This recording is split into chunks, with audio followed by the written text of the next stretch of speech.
Stefan Bahr is back in the studio, and we are going to continue a series of Matrix Halo tutorials for you. My name is Michael Kunz. Welcome to the channel and let's go!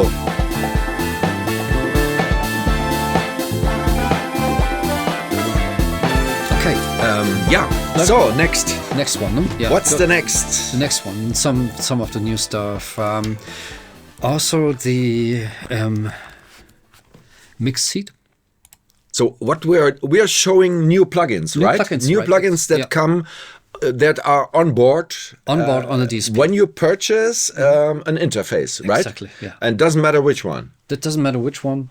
What are the actual ones? The Leo 8, which I have. The ULN8. Yeah. The ULN8. Mm-hmm, yeah. And what about all the others? The 282 and the ULN2 are not on sale anymore. Oh. There is an issue with them. Not in production anymore? Not in production anymore. So the 282 was released in 2001.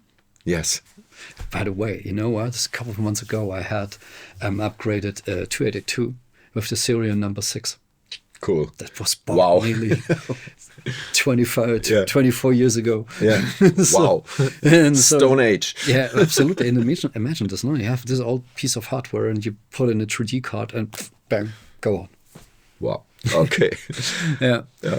So yeah, this is the replication of those of the SPL machine head. Yeah. Yeah, I had one of those in hardware. Yes.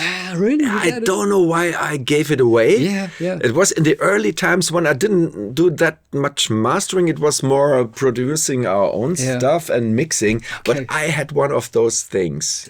I saw this on eBay. Or on Reverb, I think it's someone of this auction in the shops. Yeah. There was some of those boxes. There was one box that something goes in the $12,000 range. No. This one? Yes. No. Yeah. Wow. Yeah, that was fantastic. Yeah, it's just because it's so rare, huh? Yeah. I mean, it's like a historic piece in the hardware version. Yeah. Right. And of course, what we also have this, I like to come back to this, yes, I take this in stereo version.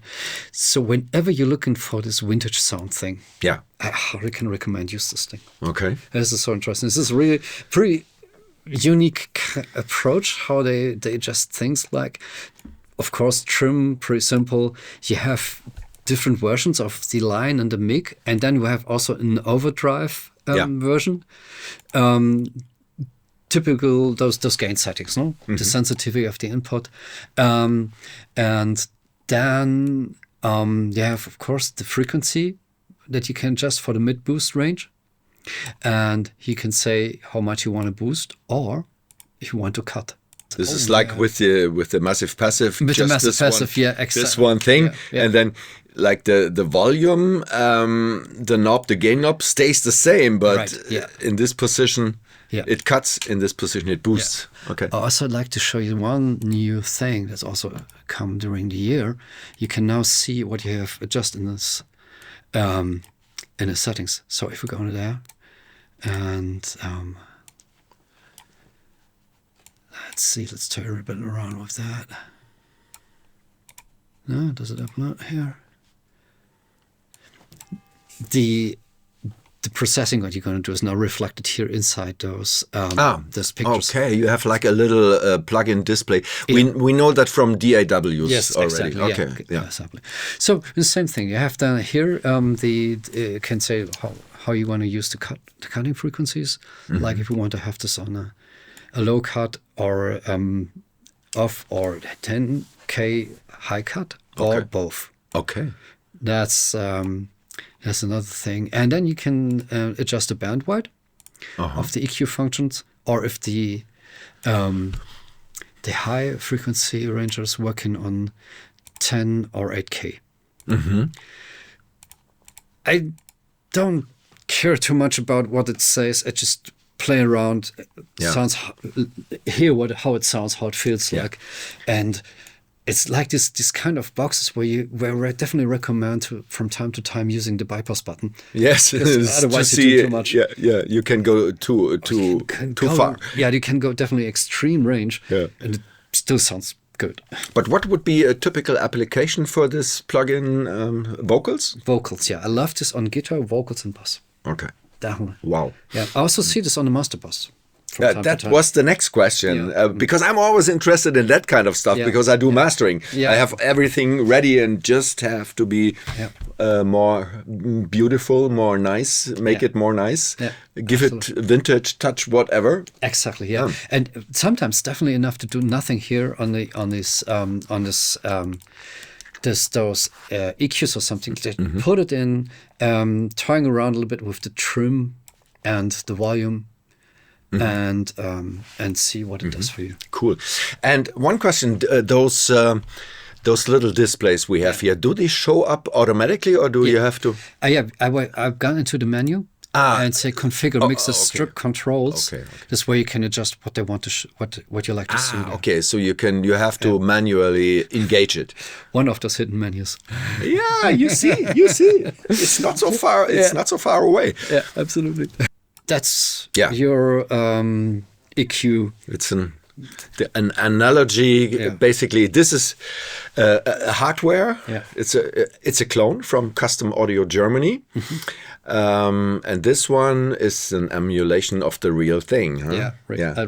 And one special unit, like you told me. The one from von Burgers, his own one that he kept on his own. So it's basically the most authentic, authentic Sontec. Yeah, absolutely. We also added some nice features, like because we have another very nice hidden feature.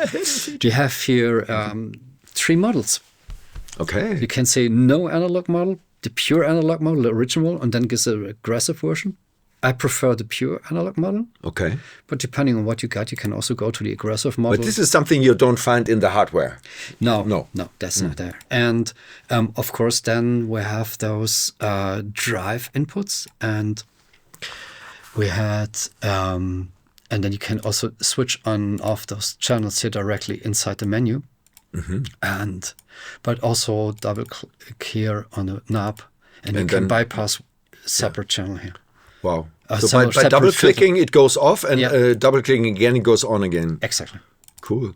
That's the thing. And mid-side, of course. Very good.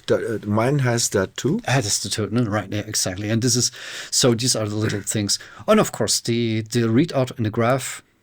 That's pretty nice. So you can have a good picture of what your EQ is doing. Fantastic. Yeah, it makes things easier. Levels, of course, very important. Yeah. And and you can saturate the input stage. Yeah. And just by driving it harder, or for example, I just hear from the input level, and you can readjust this here on the output. Exactly. level. So you drive it harder in the input, you go back in the output, so this level stays the same, but the internal processing is more saturated. More saturated, exactly. I have on the hardware. You have the option to engage transformers. This is interesting. In transformer, out transformer, or both. Oh, nice. Yeah. But folks, the difference is you can insert this multiple times. I have only one. Imagine a setup with 24 of those. I think this is basically from the most important new plugins. The most spectacular. The most spectacular one. The Sontec is really spectacular. Yeah, it is. And all over the internet, you can hear people raving about it. They're absolutely excited about it. Okay, this is a lot of stuff for today. Yeah. I think a good. We're tired now. No, not at all. I think also a good summary from the last videos we made. Yeah. But I think there will come up some other questions. I'll be curious to read about it. Yeah. And what I want to say, please let us know what you need to know about the MIO console. Now we have him arrested. He's gonna come here. He's gonna come here more often. Yeah. No, really. The machinery is working again, and we are really interested in continuing a series about all the stuff around Matrix Halo, the interfaces, the software, whatsoever.